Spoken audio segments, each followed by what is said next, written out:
अस्सलामुअलैकुम वरहमतुल्लाहि वबरकातुहू। दोस्तों, मैं हूं आपका दोस्त शफीक अहमद ख़ान और हमारे इस YouTube channel the tiger of Mysore में आप सबको खुशामदीद। दोस्तों, मौत क्या है? क्या ये बस एक ना ख़त्म होने वाला अंत है ज़िंदगी का, या फिर मौत के बाद भी सच में कुछ होता है?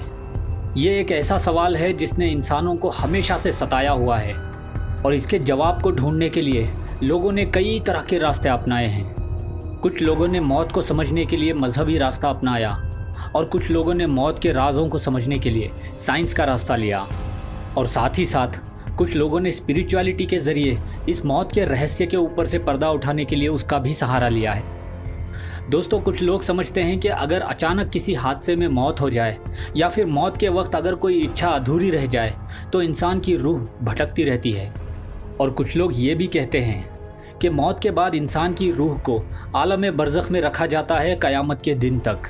मगर जो शरारती जिन होते हैं वो इंसान को कभी भी डराने के लिए किसी भी तरह की एक रूह के शक्ल में आकर उसको राह हक से भटकाने के लिए और उसको डराने के लिए कोशिश करते रहते हैं। दोस्तों, मैं तो आप लोगों से कहना चाहूँगा कि कई बार इस तरह के अकरेंसेस या फिर इंसिडेंट्स के पीछे एक साइंटिफिक रीज़न होता है, लेकिन फिर भी कुछ लोग कुछ ऐसी रहस्यमय जगहों को लेकर ऐसी कहानियां बना लेते हैं कि जिनके पीछे अजीब व गरीब हैरान कर देने वाले वाक़यात छुपे होते हैं। ऐसे ही एक अजीब और हैरान कर देने वाला वाक़या जुड़ा है श्रीरंगपट्टनम में ही मौजूद स्कॉट्स बंगलों के साथ। चलिए सबसे पहले जान लेते हैं कि ये कर्नल स्कॉट कौन थे। कर्नल स्कॉट एक ब्रिटिश ईस्ट इंडिया कंपनी के ऑफिसर थे और इन्होंने 1799 में फोर्थ एंग्लो मैसूर वॉर में सुल्तान के ख़िलाफ़ पार्टिसिपेट किया था और उस वक्त ये एक कैप्टन की रैंक में थे। दोस्तों, सुल्तान की शहादत के बाद जब श्रीरंगपट्टनम में अंग्रेज़ों का कब्ज़ा हुआ तो सुल्तान की कई फैक्ट्रीज़ और बारूद खानों पर अंग्रेज़ों ने कब्ज़ा कर लिया था और उनको अपनी तरह से चलाने लगे थे, और उन फैक्ट्रीज़ को ईस्ट इंडिया कंपनी के कैप्टन्स और ऑफिसर्स के अंडर में दिया गया था ताकि वो लोग मैसूर आर्मी के वेपन मैन्युफैक्चरिंग टेक्निक्स को समझ सकें और अपनी यूरोपियन टेक्निक्स के साथ मिलाकर ब्रिटिश पावर को और बढ़ा सकें। और दोस्तों, इसी तरह की एक वेपन मैन्युफैक्चरिंग फैक्ट्री जो गंजाम में लगाई गई थी, उस फैक्ट्री के इंचार्ज के तौर पर कैप्टन स्कॉट को नियुक्त किया गया था, और यहाँ पर कैप्टन स्कॉट ने बहुत ही बेहतरीन वेपन्स बनाए थे अंग्रेज़ी फ़ौजियों के लिए।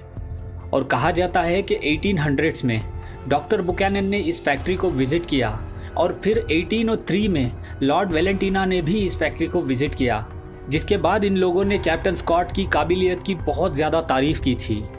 और इसी तरह से कुछ अरसे के बाद 1817 के आसपास कैप्टन स्कॉट को प्रमोशन दिया गया और फिर इनको कैप्टन से कर्नल बना दिया गया था। और दोस्तों, इसके बाद कर्नल स्कॉट के अंडर में ब्रिटिश आर्मी की फ्रेंच रॉक वाली गैरिसन को दिया गया था। और साथ ही साथ ये भी कहा जाता है कि इस वक्त तक कर्नल स्कॉट की बहुत ही ज़्यादा अच्छी और गहरी दोस्ती हो गई थी मैसूर महाराजा के साथ, और उस वक्त के मैसूर महाराजा ने अपनी दोस्ती की पेशकश के तौर पर कर्नल स्कॉट को श्रीरंगपट्टनम के कावेरी नदी के बगल में ही एक बहुत ही खूबसूरत और आलीशान बंगला बनाकर दिया है। कर्नल स्कॉट अपनी फैमिली के साथ इसी बंगले में रहा करते थे और वो फ्रेंच रॉक्स में जहाँ पे ब्रिटिश गैरिसन थी वहाँ पे जाके वो अपने काम देखा करते थे। दोस्तों, वक्त इसी तरह से बीतता रहा और कर्नल स्कॉट अपनी बीवी और बेटियों के साथ खुशी खुशी इस बंगले में ज़िंदगी बिता रहे थे। और फिर एक दिन अप्रैल 18, 1817 को colonel Scott French Rock garrison के पास गए, वहाँ पर ब्रिटिश फ़ौज का जायज़ा लेने के लिए। और जब अगले दिन यानी कि 19 अप्रैल 1817 को कर्नल स्कॉट अपने बंगले में वापस आए तो वहाँ पर उन्होंने आकर देखा कि उनकी बीवी और बच्चियाँ मरी हुई हैं। दोस्तों, कहा जाता है कि कर्नल स्कॉट को ऐसा सदमा लगा उस वक्त अपनी बीवी और बच्चियों की लाशों को देखकर कि वो फ़ौरन अपने बंगले के पीछे ही मौजूद कावेरी नदी में जाकर उसमें कूदकर उन्होंने सुसाइड कर लिया। दोस्तों, लोग ये भी कहते हैं कि कर्नल स्कॉट की बीवी और बच्चियों की मौत कॉलरा की वजह से हुई थी, जो उस वक्त यहाँ पर पूरी साउथ इंडिया की तरफ में फैली हुई थी। और साथ ही कुछ लोग ये भी कहते हैं कि कर्नल स्कॉट मरे नहीं थे, बल्कि वो इंग्लैंड चले गए थे और वहाँ पर जाकर कुछ साल के बाद उनकी मौत हुई थी। मगर हकीकत क्या है ये तो कोई नहीं जानता। लेकिन एक बात तो है दोस्तों कि कर्नल स्कॉट और उनकी बीवी और बच्चियों की मौत के बाद किसी ने भी दोबारा कर्नल स्कॉट को यहाँ श्रीरंगपट्टनम में नहीं देखा। हर कोई सिर्फ किस्से और कहानियाँ बताता है। और दोस्तों जब मैसूर महाराजा को ये बात पता चली कि कर्नल स्कॉट शायद इंग्लैंड चले गए हैं तो उन्होंने इस बंगले को हमेशा क्लीन और अच्छे कंडीशन में रखने का हुक्म दिए।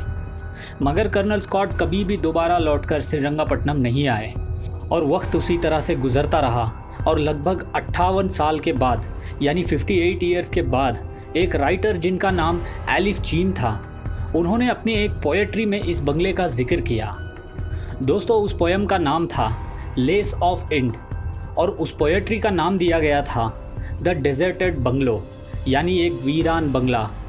दोस्तों वो राइटर लिखते हैं, there stands on the isle of Srirangapatnam by the Kaveri eddying fast a bungalow lonely and tenanted only by its memories of the past.